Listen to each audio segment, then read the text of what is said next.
Bunyi surat Al-Baqarah ayat 238 yang artinya, peliharalah semua sholatmu dan sholat wusta, berdirilah karena Allah dalam sholat dengan khusyuk. Bismillahirrahmanirrahim. Assalamualaikum warahmatullahi wabarakatuh. Sahabat, surat Al-Baqarah ayat 238 merupakan perintah untuk menjaga sholat, baik dari segi zahir maupun batin, dan dengan khusyuk hanya karena Allah. Tidak memikirkan apapun selain Allah. Allah adalah tujuan utama dalam sholat yang kita dirikan. Secara lahiriah, sholat dilakukan dengan berdiri, membaca Al-Fatihah, sujud, duduk dan sebagainya, yakni menggerakkan seluruh anggota tubuh jasmani kita.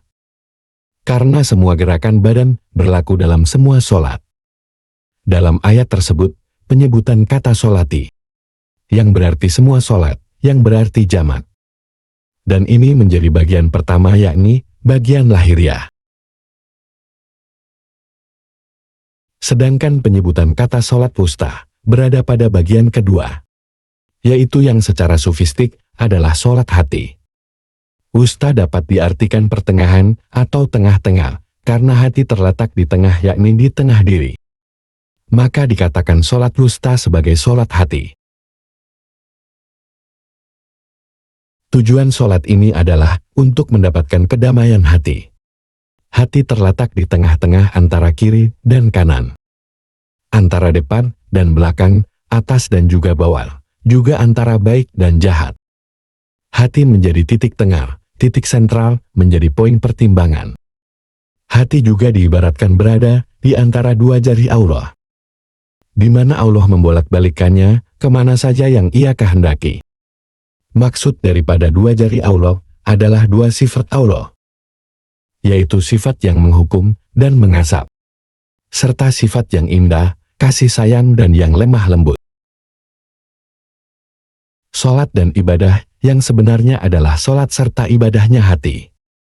Bila hati lalai dan tidak khusyuk, maka jasmaniahnya akan berantakan.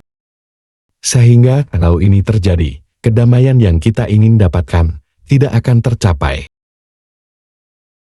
Sholat jasmaniahnya bisa dicapai dengan hati yang khusyuk, hati yang tunduk dan patuh, fokus hanya kepada Allah. Kalau hati tidak khusyuk, serta tidak dapat berkonsentrasi pada tujuan yang hakiki, yakni Allah, maka hal itu tidak bisa dikatakan sholat. Dan tentu saja apapun yang ia lakukan dengan bacaan dan gerakannya tidak akan bisa mengantarkannya sampai kepada Allah. Sholat bukan hanya sebagai media untuk berdoa, namun sebagai proses untuk bertemu dengan Allah. Dan tempat pertemuan itu adalah di dalam hati. Jika hati kita tertutup di saat sholat, maka sholat yang dilakukan tersebut tidak akan memberikan manfaat apapun. Dalam sabda baginda Rasulullah Shallallahu Alaihi Wasallam, dan ingatlah bahwa dalam tubuh itu ada segumpal daging. Apabila daging itu baik, baiklah seluruh badannya. Namun apabila ia rusak, maka rusaklah seluruh badannya. Dan segumpal daging itulah yang dinamakan hati. Sebab semua yang dilakukan jasmaniahnya sangat tergantung kepada hati. Sebagai bagian daripada kolbu mukmin adalah baitullah. Kekhusyuan hati akan membawa sholat yang menghasilkan kesehatan hati. Sholat yang khusyuk akan menjadi obat bagi hati yang rusak dan serta berpenyakit. Maka sholat yang baik haruslah dengan hati yang sehat dan baik pula. Sholat jasmaniah atau sholat fisik memiliki keterbatasan ruang dan waktu. Sedangkan sholat ruhaniah tidak terbatas ruang dan waktu. Sholat batin bisa didirikan di mana saja dan kapan saja. Baik saat kita memancing ikan, duduk santai di sawah, atau di bawah pohon. Dan sholat ini selalu dilakukan terus-menerus sejak di dunia hingga akhirat. Masjidnya sholat ruhani terletak di dalam hati. Jamaahnya terdiri dari anggota-anggota batin atau daya-daya ruhaniah yang senantiasa berzikir dan membaca nama-nama Allah yang Maha Agung, Al-Asma Al-Husna. Imam dalam sholat rohani adalah ruh kita dan kiblatnya adalah Allah. Sholat yang demikian itu hanya dapat dilakukan oleh hati yang ikhlas. Hati yang tidak tidur dan hati yang tidak mati.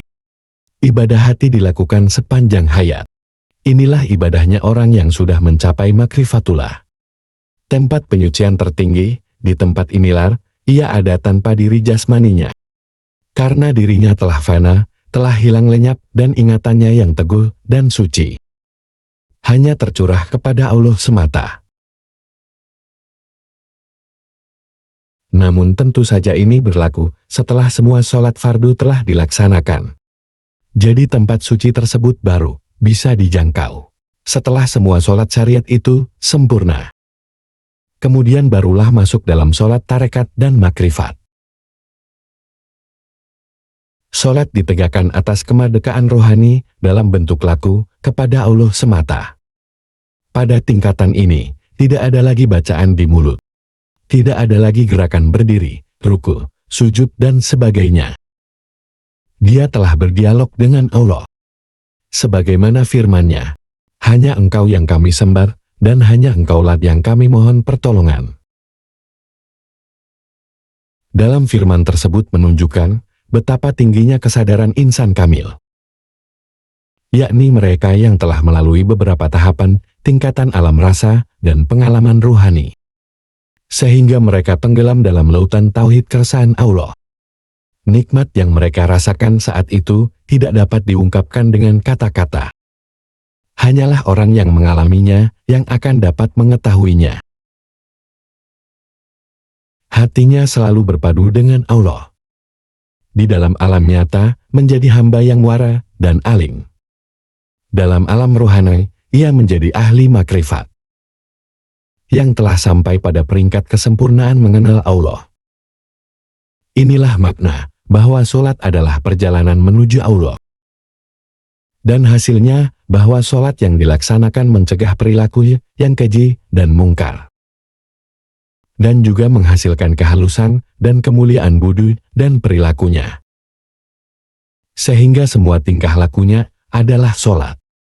Diam, bicara dan semua gerak tubuhnya merupakan sholat. Inilah hakikat daripada niat sejati dan juga pujian yang tidak pernah terputus. Sahabat, semoga video ini bisa bermanfaat untuk kita semua. Wassalamualaikum warahmatullahi wabarakatuh. Salam sadar sejati.